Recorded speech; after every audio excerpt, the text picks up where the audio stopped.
नमस्कार मंडळी, मी सचिन बोलतोय। तुम्ही बाजूला व्हिडिओमध्ये पाहू शकता गव्हाचे पानं अशा पद्धतीने झालेले आहे, गहू पूर्ण सोकून जात आहेत। याचं काय कारण असू शकते आणि काय उपाययोजना केल्या पाहिजे हे मी या व्हिडिओमध्ये सांगणार आहोत। आणि जर तुम्ही नवीन असाल तर माझं चॅनल सबस्क्राइब करायला विसरू नका आणि तुम्ही जर हा व्हिडिओ फेसबुकवर पाहत असाल माझा ऍग्री पॉवर पेज फॉलो करायला विसरू नका।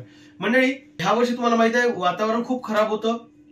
तुरीच्या बाबतीत काय घडलं, चण्याच्या बाबतीत काय घडलं आणि गव्हावर सुद्धा आता त्याचे प्रादुर्भाव दिसणं सुरू झालेला आहे। मग गव्हाला जर आपल्याला या प्रादुर्भावापासून वाचवायचा असेल, त्याचा बचाव करायचा असेल तर मी सांगतो ते उपाययोजना करणं खूप गरजेचं आहे।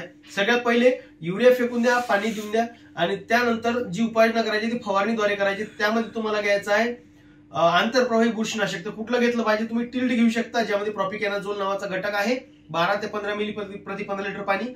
त्यासोबत तुम्हाला घ्यायचं म्हणजे एक तर टिल्ड घेऊ शकता किंवा टॅब्युकॅनाझोल घेऊ शकता किंवा साफ नावाचं जे बुरशीनाशक आहे, तीनपैकी कुठलंही बुरशीनाशक तुम्ही घेऊ शकता। त्यासोबत तुम्हाला घ्यायचं ऍग्री पॉवर अमृत 30 मिली प्रति 15 लिटर पाणी। सोबत घ्यायचं आहे 2% डीएपी म्हणजे साधारण 200 ते 250 ग्राम प्रति 15 लिटर पाणी। ह्या तीन बाबी मिळून जर तुम्ही रिझल्ट म्हणजे फवारणी केली तर खूपच जबरदस्त रिझल्ट तुम्हाला दिसतील। पीक हिरवं पडलेलं दिसेल, बुरशीचा प्रादुर्भाव कमी झालेला दिसेल, ग्रोथ चांगली दिसेल, वाढ सुद्धा चांगल्या पद्धतीने दिसेल। आणि याच्या व्यतिरिक्त काही भागात ज्यांनी लवकर गहू पीक लावलेला आहे अशा शेतकऱ्यांनी एखादं कीटकनाशक जर सोबत घेतलं तर खूप जास्त फायदा होईल। तर मग ते कीटकनाशक कोणतं घेऊ शकता? तुम्ही रोगर घेऊ शकता, तुम्ही इमिडाक्लोप्रिड घेऊ शकता, थायमिथॉक्झोन घेऊ शकता किंवा ऍसिफेट घेऊ शकता।